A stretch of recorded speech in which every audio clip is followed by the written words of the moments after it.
Maica Domnului, astăzi nu mă rog doar pentru mine. Mă rog pentru omul care plânge și nu-l vede nimeni. Pentru cel care se simte singur, chiar dacă are oameni în jur. Pentru cel care a obosit să mai spună că este bine.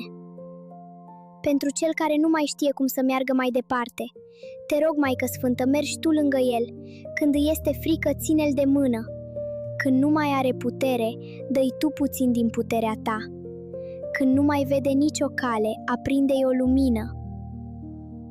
Și dacă în seara asta cineva plânge singur într-o cameră, fă-l să simtă că nu este uitat.